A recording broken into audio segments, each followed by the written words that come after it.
Ковидтен улам киргизилген чектөөлөр жоюлуп, Борбор Азия регионунда экономика алдыга жыла баштады. Бирок илдет коркунучу дагы деле бар. Мындан улам экономикалык өсүштү камсыздоо үчүн санариптештирүү процесси чоң мааниге ээ. Кыргызстанда ишкерлерге ыңгайлуу болуш үчүн санарип платформалар ишке киргизилет.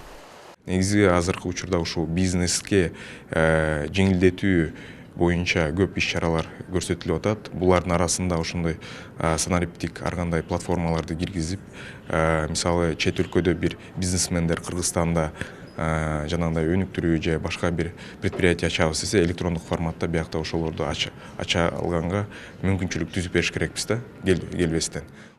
Санариптештирүү мамлекеттик саясаттын маанилүү багыттарынын бири. Онлайн соода-сатык, төлөм жүргүзүү, маалымат алмашуу, санарип кызмат көрсөтүүлөр жарандардын турмушун жеңилдетүүдө. Бул багыттагы айрым долбоорлор донорлордун колдоосунда ишке ашырылган. Отчет Европейский банк реконструкции и развития принимать эту тоз.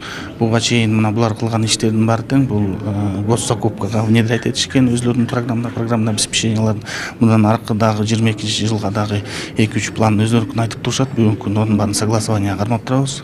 Биз ойлойбуз, что мындай донорлор көбүрөөк келсе да көп иштерди алып барабыз цифровизация боюнча.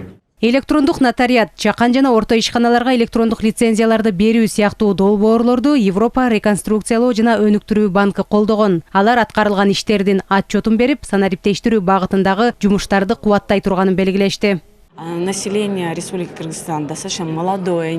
Кыргызстанда жаштар көп. Санарип көндүмдөрдү тез өздөштүрүшөт. Санарип маселеси Кыргызстандын өкмөтүнүн артыкчылыктуу багыты болуп саналат. Биздин Кыргыз Республикасында дагы стратегиябызда дагы санариптештирүү артыкчылыктуу деп эсептелет. Биз финансы сектору, Улуттук банк, Айыл чарба министрлиги сатып алуулар багытында тыгыз иштешип келебиз. Мындан ары дагы энергетика багытында акылдуу эсептегичтер боюнча активдүү кызматташабыз деп үмүттөнөбүз.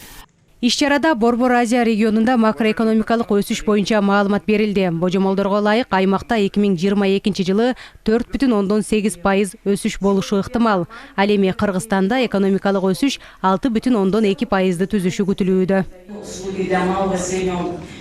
Жазгүл Сейдахматова, Бекзат Машрапов, ЛТР, Бишкек. Спасибо, господа. Мы переходим к